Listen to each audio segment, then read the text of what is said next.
সুপ্রিয় শিক্ষার্থীরা, আসসালামু আলাইকুম। আজকে আবার নতুন ভিডিওতে তোমাদেরকে স্বাগত জানাচ্ছি। আজকে তোমাদেরকে জানিয়ে দেবো নার্সিং ভর্তি যারা হবে, যারা ভর্তি হতে ইচ্ছুক, যাদের অ্যাম্বিশন আছে নার্সিং পড়বো, এই নার্সিং পড়তে কেমন খরচ হতে পারে, আজকে যাবতীয় তথ্যগুলো তোমাদের সামনে তুলে ধরবো। খেয়াল করো, নার্সিং পড়ার খরচ কেমন হতে পারে, শিরোনাম দেখেই বুঝতে পারছো কী সম্পর্কে আলোচনা হবে।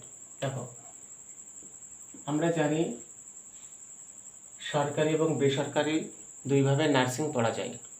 এখন খেয়াল করো, বেসরকারিতে নার্সিং পড়তে কেমন খরচ হয়। দেখো, বেসরকারিতে খরচটা কেমন, দেখো যারা বিএসসি করবে তাদের জন্য বিশেষত, দেখো বিএসসি যারা করবে তাদের জন্য ভর্তি ফি প্রথমত 20,000 থেকে 60,000। এটা বলছি বেসরকারিতে যারা ভর্তি হবে ঠিক তাদের জন্য। ডিপ্লোমা মিডওয়াইফারদের জন্য 20,000 থেকে 60,000।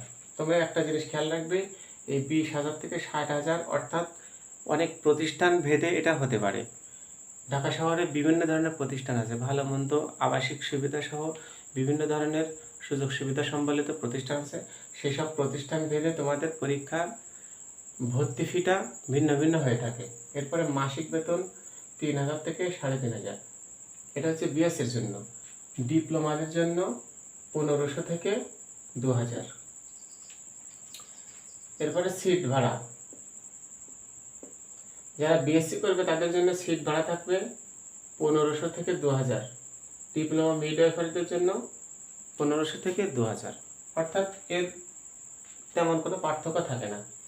এবার খাবার বিল, যারা শহরে থাকবা, নার্সিং করবা, তাদের অবশ্যই আবাসিক অথবা বিভিন্ন হোস্টেলে থাকা হতে পারে। সেখানে তোমাদের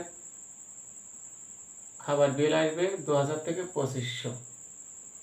স্বাভাবিকভাবে নার্সিং মিডওয়াইফারি বা ডিপ্লোমা করতে গেলে তোমাদের সেসব বেসরকারি কলেজগুলোতে আবাসিক সুবিধা নিতে হবে।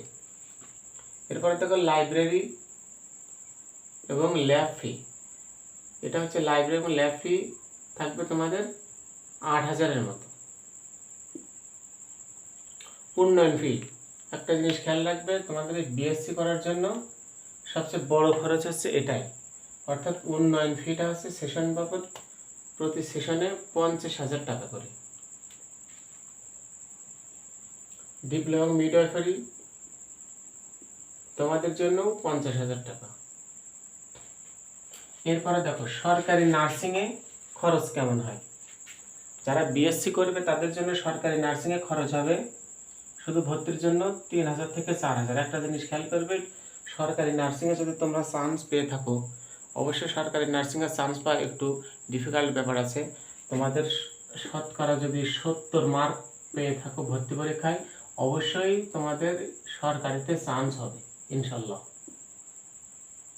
সুতরাং ভর্তি পরীক্ষা ভালো করার উপরে নির্ভর করবে তোমরা সরকারিতে চান্স পাবে কি না। যদি সরকারিতে চান্স পাও তাহলে সরকারি আবাসিকে থাকতে হবে তোমাদের, সেখানে ভর্তি ফি মাত্র 3,000 থেকে 4,000। ডিপ্লোমা এবং মিডওয়াইফারিদের জন্য 2,500 থেকে 3,000। এরপরে মাসিক বেতন, আমরা জানি বিভিন্ন স্কুল কলেজ বিশ্ববিদ্যালয় যেগুলো সরকারি বা পাবলিক, সেখানে অনেক সুবিধা পাওয়া যায়। সেখানে সরকারি নার্সিংয়ের জন্য মাসিক বেতন ফ্রি করে দেওয়া হবে, ডিপ্লোমাদের জন্য ফ্রি। সিট ভাড়া, অর্থাৎ হোস্টেলে তুমি সম্পূর্ণ ফ্রি আবাসিক সুবিধা পাবে, শুধু খাবারটা নিজের খরচে খেতে হবে। ফুড, অর্থাৎ খাবার বাবদ 1 থেকে 1,500 টাকা খরচ হবে। ডিপ্লোমা মিডওয়াইফারিতে যারা পড়বে তারাও 1 থেকে 1,500 টাকা খরচ করবে। এরপরে সরকারিতে পড়ার ক্ষেত্রে বড় একটা খরচ আছে, সেটা হলো লাইব্রেরি, ল্যাব এবং উন্নয়ন ফি। লাইব্রেরি, ল্যাব এবং উন্নয়ন ফি, এখানে খরচ আসবে তোমাদের সেশন প্রতি 12,000 থেকে 15,000 টাকা। অর্থাৎ বেসরকারি যেখানে 50,000 টাকা, সেখানে মাত্র 12,000 থেকে 15,000 টাকা। বুঝতে পারছো সরকারি নার্সিংয়ে পড়তে পারলে কতটুকু সুবিধা তোমরা পাবা। সুতরাং সরকারি নার্সিংয়ে পড়ার জন্য তোমরা আপ্রাণ চেষ্টা করবা, এটাই আশা করি। এরপরে তোমাদের ছোট্ট করে জানিয়ে দিই, ভর্তি পরীক্ষার যে যোগ্যতাটা অর্জন করবে তোমরা সেইটা।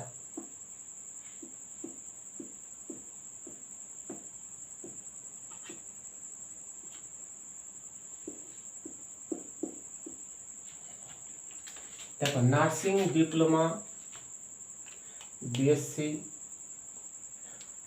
মিডওয়াইফারিতে যারা ভর্তি হতে চাও তাদের জন্য ভর্তি পরীক্ষার প্রাথমিক যে যোগ্যতা সেটা আমি তোমাদেরকে জানিয়ে দিই। যারা বিএসসিতে ভর্তি হতে চাও তাদের এসএসসি এবং এইচএসসিতে মোট জিপিএ 7 পয়েন্ট থাকা লাগবে। কোনোটিতে 3.50 এর কম নয়। অর্থাৎ যদি এসএসসিতে তোমার 3 পয়েন্ট হয়, এইচএসসিতে যদি A+ হয়, তবুও তুমি এখানে ভর্তি পরীক্ষা দিতে পারবা না। অর্থাৎ তোমার এসএসসিতে কমপক্ষে 3.5 পয়েন্ট এবং এইচএসসিতে কমপক্ষে 3.5 পয়েন্ট থাকা লাগবে। যারা ডিপ্লোমা বা মিডওয়াইফারি করবে তারা মানবিক বিভাগ থেকে। ও একটা কথা নোট করে রাখতে পারো, সেটা হলো যারা বিএসসি করবে অবশ্যই ব্যাকগ্রাউন্ড তোমাদের সায়েন্স থাকা লাগবে। এসএসসি এবং এইচএসসি দুইটাতেই তোমাদের সায়েন্স থাকা লাগবে। ডিপ্লোমা এবং মিডওয়াইফারিতে যারা ভর্তি হবে তাদের জন্য মানবিক বা বাণিজ্য উভয় বিভাগ থেকে ন্যূনতম 6 পয়েন্ট পেতে হবে, 6.00 পয়েন্ট পেতে হবে। অর্থাৎ এক এক বিভাগে এসএসসিতে 2.50 অর্থাৎ 2.50 এবং এইচএসসিতে 2.50, মোট 6 পয়েন্ট পেতে হবে। কোনোটিতে 2.50 এর কম নয়, জিনিসটা অবশ্যই তোমরা খেয়াল রাখবে। সুতরাং যারা নার্সিং পড়বে এবং নিজের ক্যারিয়ার করবে তারা এখন থেকে স্টাডি করে দাও কোন কোচিং সেন্টার কিভাবে তোমাদের প্রিপারেশন নেবে বা তোমাদের কিভাবে হাতে করে দক্ষ করে তুলবে, এই দিকে না তাকিয়ে থেকে তোমরা যে সিলেবাসটা পেয়েছো সেই সিলেবাস অনুযায়ী এখন থেকে পড়তে থাকো। অবশ্যই তোমরা ভর্তি পরীক্ষা ভালো করবে এবং আশা করব ভালো কোনো জায়গায় ভর্তি হয়ে তোমাদের জীবনের স্বপ্নকে পূরণ করবে। সকলকে ধন্যবাদ।